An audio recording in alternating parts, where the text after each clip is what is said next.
All right, the Blue Man Group is not here, but Connie Mann is here. That's Blue Man Group music. Just we're handicapped right now with one computer down. So I picked some music, and it said Blue Man Group. That's what that is in the background there. I hope it doesn't prevent YouTube from us posting it. Oh my gosh, it would be bad, wouldn't it? Connie Mann has been with us before, and she has proven herself to be a very talented writer, and you will love her books. Her new one is called Hidden Threat. It comes out today, even though I've had it on my desk for 2 weeks. And the reason I kind of said it that way is because I wanted it on my Kindle, because I keep things that are here normally. But I like to take some of the things home, and my Kindle is my way to do it. So now I can take your book home with me, because I can have it on my Kindle. Connie is, in addition to being a very talented writer, you might know her because she's over at the Silver River Museum. Is it still called the Silver River Museum? Mm-hmm. Still, it is, yes. In Silver Spring State Park. Yes. So that changed its name, right? Mm-hmm. You are a Coast Guard licensed boat captain. I am. You educated us about that, but I'm going to ask you to do it again. You're known as Captain Connie. You work for the museum. Let's see, part of the school system. Mm-hmm. You introduce boats full of school children to their first alligator. That's pretty awesome. You're passionate about helping women and children in developing countries follow their dreams and break the poverty cycle. And just a great lady, so pretty. And you're one of the faces on the Drawing a Crowd for Literacy campaign. So. Oh, I was excited about that. That is a great. It was so cool to have you on there, because literacy and an author, I mean, they go together, you know? Absolutely. Yeah, and I loved your drawings. You're such a talented guy, and it's a great cause. So I was honored to be a part of that. That's cool. Very nice of you to say. You know, one of the things that illustrators do is team up with authors. So I don't know if you ever... We'll have to talk about that. Ever interested? And the new book is called Hidden Threat. How exciting was it this morning when you woke up and you saw that today was the day? I mean, this must be like a birthday or something for you. It is. Writers call it a book birthday. So it's the day you finally give birth to that baby you've been working on for so long. But it was already out there. I mean, it was on my desk, and I couldn't buy it. It was so crazy. Right. They set a release date, and then the copy you had was an advance copy that the authors get ahead of time, but it goes on sale today. And it's also in audiobook, which is fun. So ebook, print, or audiobook. No, I am not. The publisher arranges that, and the lady who does it does a fabulous job. Really? She did the other book as well. So 3 different options for people who want it. So that's how I listen to books in my car, too. Oh, yeah. That's very fun. So, let's talk about the book. Okay. A little bit. I want to talk about the captain part of you as well. Okay. Do you have a hat, a captain's hat? I don't wear. I'm not a big hat person. Just I wear a ball cap when I'm out on our own boat, but otherwise, no, I don't wear a captain's hat. I do wear the captain's bars on my uniform, though, that signify that I'm a captain. Yeah. Because you earn those bars.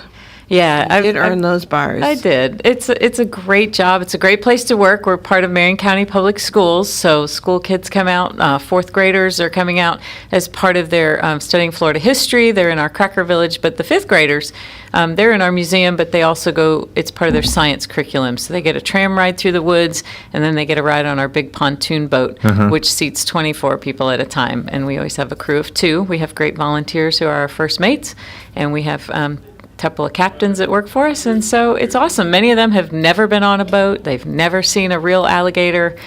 Sometimes they ask us if they're real because they've only been to Disney. So we get to introduce them to real Florida, which is very exciting. Really? Very exciting. And that's really beneficial because I know years ago when my folks went to Silver Springs, there was an alligator basking on the grass, and this dad was telling his daughter to get close so he could take a picture. Oh, goodness. And boy, did they jump on him, because some people just aren't educated. When they see them lay in there, they just think it's either stuffed or they're very docile. Right, they do. They're always amazed at how fast they can move when they want to. And if you've never seen it, people just assume all they do is lay around in the sun. They never move. So. Connie, did we ever share this story with you? Robert and I play music. Right. So we were sitting on the bench in Silver Springs, right next to where the boats are.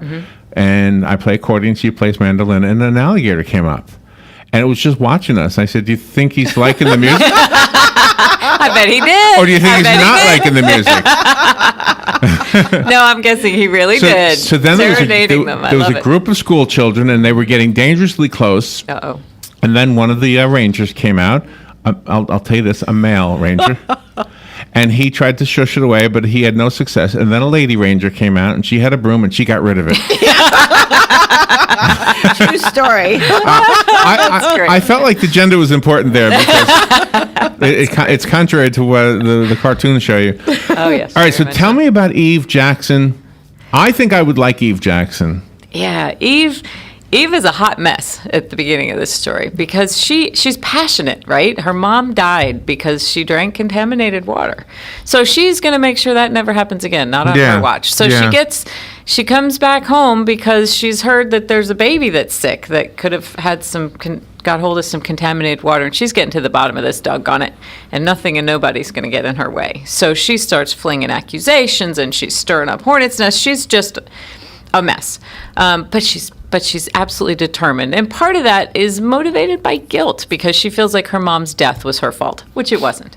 So to me, that's a part of it. There's a lot of people that struggle with that, who've taken on things that really aren't theirs, and they are bound by this guilt, and she's doing all, she's trying to do the right thing and going about it all the wrong way and alienating everyone who cares about her. But eventually she has to let go of that in order to move forward, to realize she couldn't have prevented that, and she can stop doing penance for something that wasn't her fault. But she's always going to be passionate about clean water. That's a part of who she is, and that's part of what we love about her, is her passion for doing what needs to be done. And how do you take a subject where the bad guy in the real world is really all of us? And how do you do that? How do you take... Because in a way, I mean, I hate to say I'm as guilty as the oil companies, let's say, because I drive a car. Right. How do you take that bad guy and put it into a novel? Well, I think you have to think it through as far as taking it down to one person, because to make a good story work, right, you have to have a, quote, villain. Yes. And even though they have redeeming qualities to them, they have to have a motive for what they do. And that's an interesting thing, too, to make us sort of kind of think, well, maybe he's not so bad.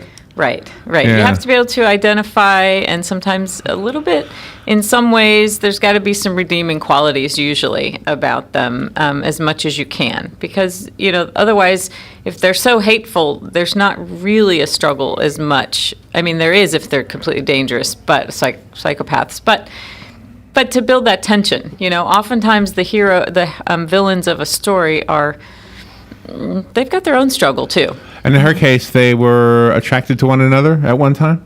Oh, yeah. The hero of this story, yes. They were attracted at one time. He could make her stutter. Cole could always make her stutter and be off her confident game. And now she's, of course, accusing him of being the one who's poisoned the water supply, and she's not backing down from that. Is that why she's blaming herself for her mom's death?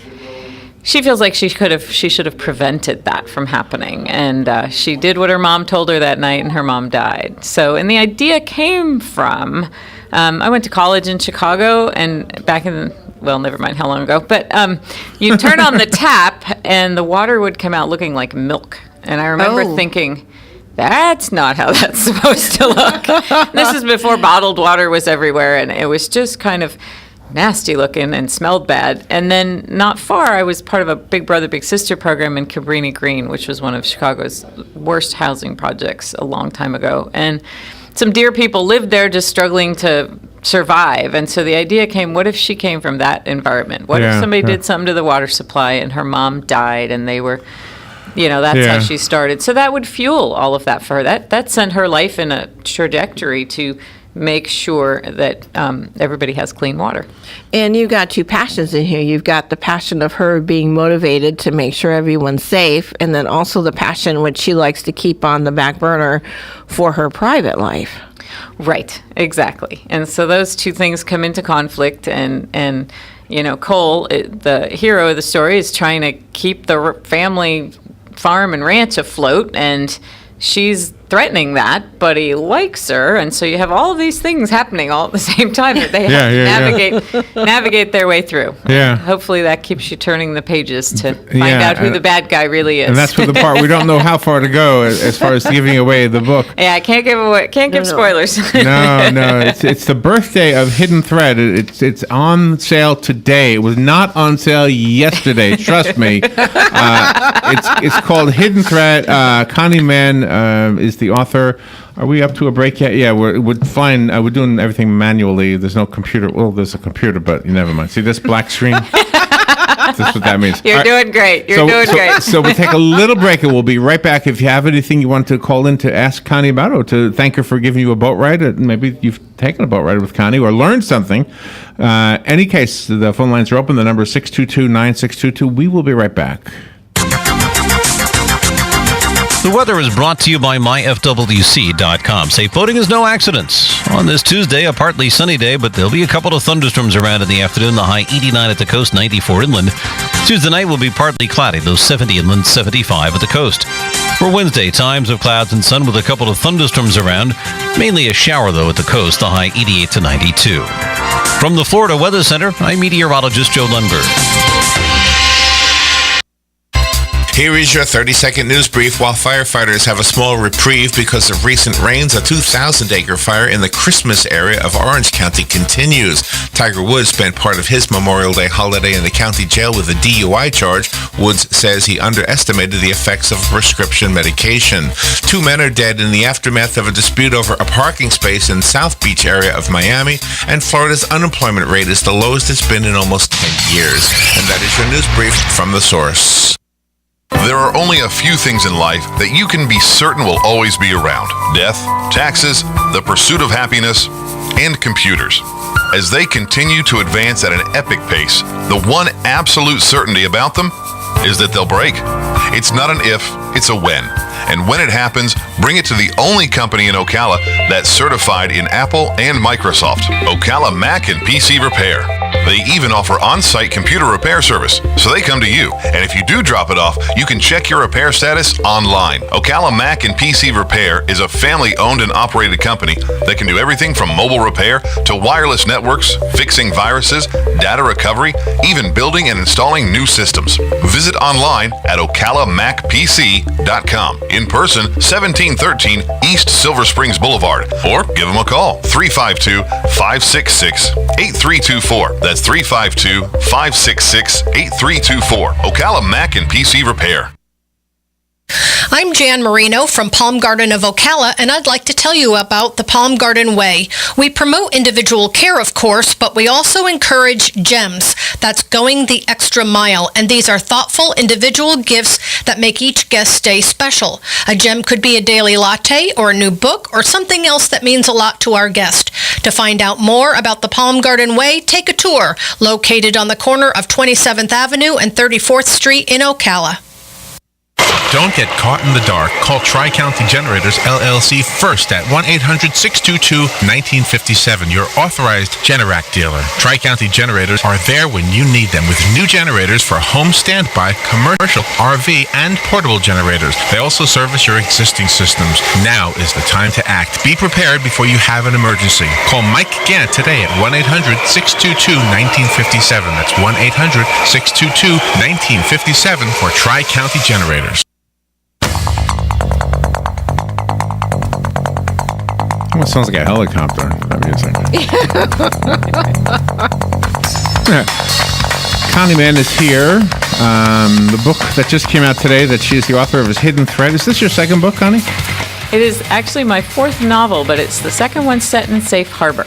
Oh, okay, The okay. first one came out last May, called Tangled Lies, and this is actually book 2, but they're written to stand alone. So if you read this and you haven't read the first one, you won't be lost. Mm-hmm. But it does take place, it's the second foster sister. There's 3 sisters, and book 3 I'm working on right now. It'll be out next summer. Do you like doing that? Do you like the idea that the books work together, even though they stand separately? I do. I do. It's been a lot of fun to have all this little town and this community and this family, and to kind of watch them. You're in this world, and you bring us into that world. Yeah, it's been really fun. You create a world that we all go into. It's very fun. So you have some book signings, Robin reminded me of. And for those of you who don't know, Connie is already a celebrity because you're over at the Silver River Museum all the time, teaching basically. Do you teach adults at all or just children? Mainly 5th graders. 5th graders. 5th graders is who we take out. Mm-hmm. What question do you get the most? Just curious. I often get asked, what's the coolest thing I've seen out here? I get asked a lot whether alligators eat turtles. They all want to know because Do alligators eat I want to know. You'll see them on the logs together, and everybody wants to know, do they eat turtles? And the answer is sometimes, right? An alligator is an opportunist. Just eat a turtle. Well, they're an opportunist. They don't want to have to work very hard for their food. So if the gator's big enough, the turtle's small enough, and he's hungry, he'll go, that'll work. But otherwise, he'll go, yeah, that's too much work with the shell and everything. And I have seen it. It's not pretty, but it does happen. So why does an alligator, and I say this with a little pensiveness, is that the word, Robin? Why does it never attack me when I float down the Rainbow River? I see them all the time. Right. So it's against the law in Florida to feed a wild gator. Right? Okay. Gators. And there's Do gators know this? Okay. Well, there's a reason for that. Gators are naturally afraid of people, and they lose their fear when we start feeding them. Then they start thinking people equals Well, I'm not feeding food. them. Right. So as long as nobody feeds them, they're just going to do their own thing. They're not associating people and food together. You start feeding them, that's when they lose that fear. That's when we have issues. So that's why they do that. An environmental question for you. There was a story in the paper about the St. John's River management. I think they said it's okay to reduce the flow by like 5% or something like that of the local rivers. That would be the Silver River, the Rainbow River, etc. What was your thought on that story? That seems like not a good idea. Not a good idea. Yeah. Because we're looking at water levels that are way lower than what they should be. We're looking at nitrate levels that are way too high. We're looking at, we've had the drought for so long. There's so many factors that taking more water seems like a terrible idea. So why do they say the oceans are rising, the rivers are dropping? How's that possible? Wouldn't all the water go up at the same time?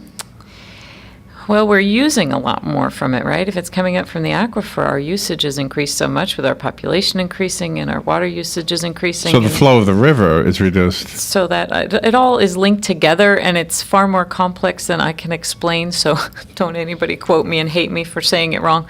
But in my opinion, again, I can't speak for anybody but myself, but I think that's a terrible idea. Does this part of you play a role in creating a character like Eve Jackson?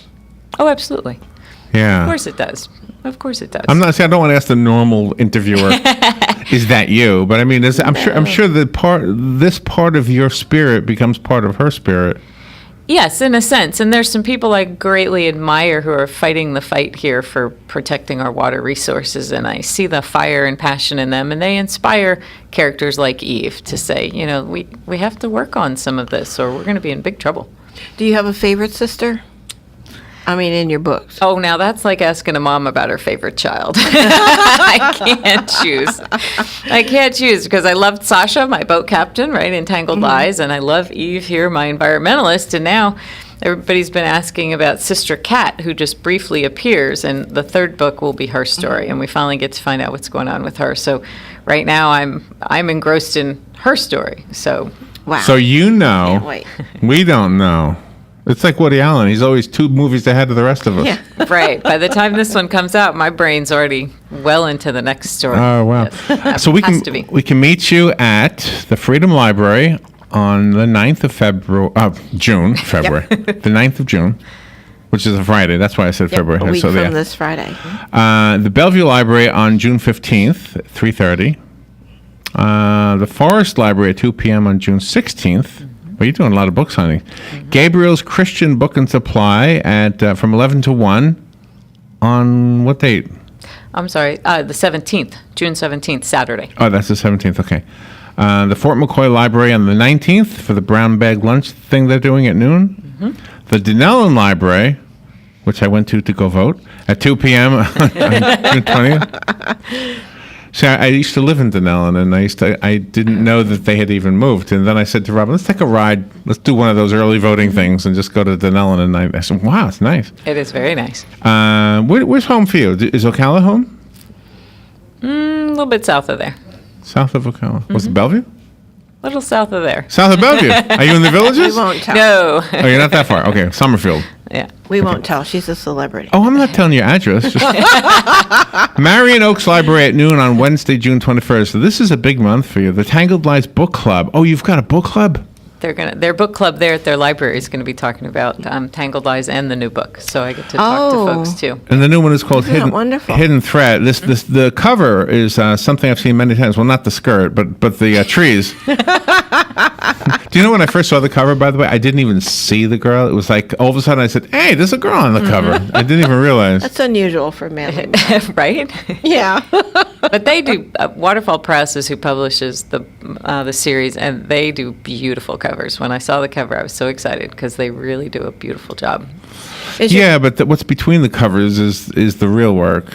Well, that's it all works together, because if the cover is terrible, nobody's going to look at it to read the book. So you have to have a great cover. Exactly. Well- You got to have a reason to pull it off the shelf Yes. in the first place. You have to catch somebody's eye to begin with. But yeah, that's true. But what they say, we've seen plenty of nice covers. But the things between the covers are not always that great, even by some well-established authors. We've had a few.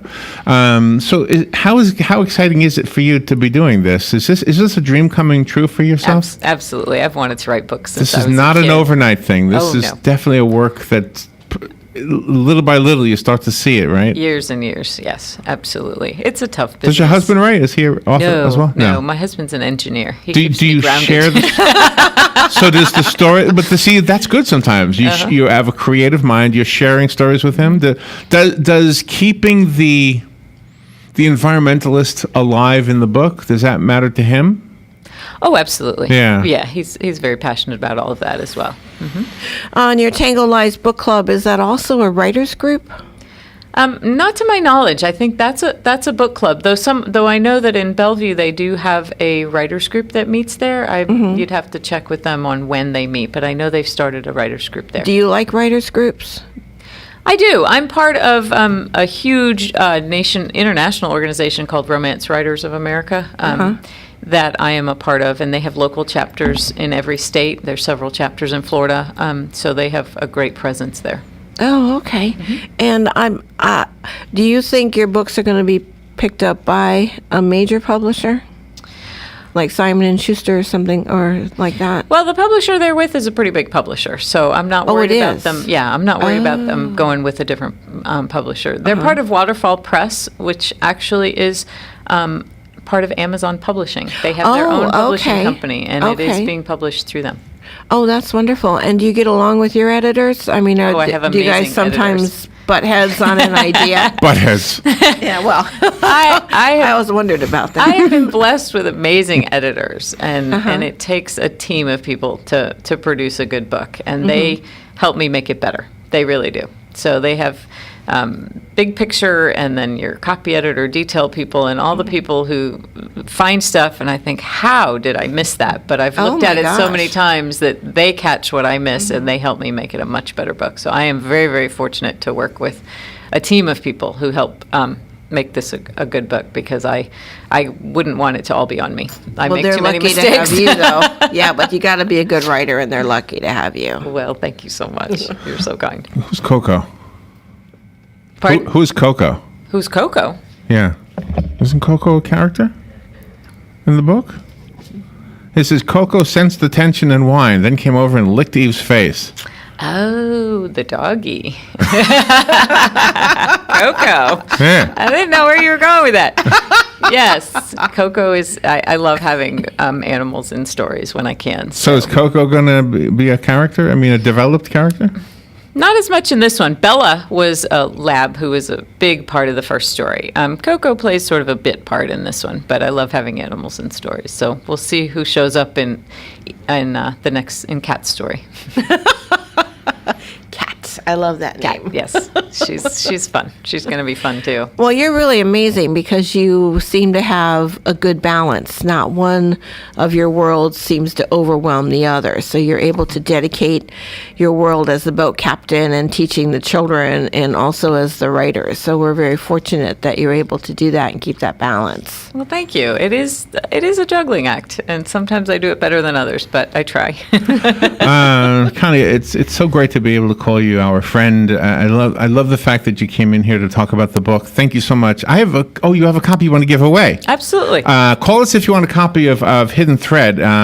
Connie has one right now. You're going to autograph it for the person? Oh, certainly. my gosh. Okay. So call right now. We'll take a little break. And don't forget to go see Connie. We'll make sure we post it. Robin will have it all on Facebook, the dates and times for the book signings. And the book is available right now for sale. Do you have a website besides Amazon? ConnieMann.com.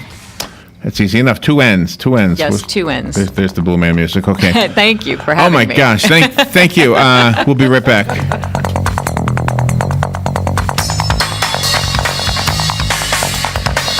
Of a private communication line with Moscow in December, but that it was Russia's idea, not his.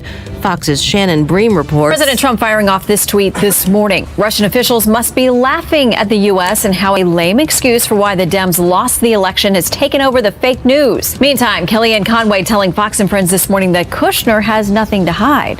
Back channels like this are the regular course of business. President George W. Bush's former CIA director, meanwhile, has criticized that reported plan.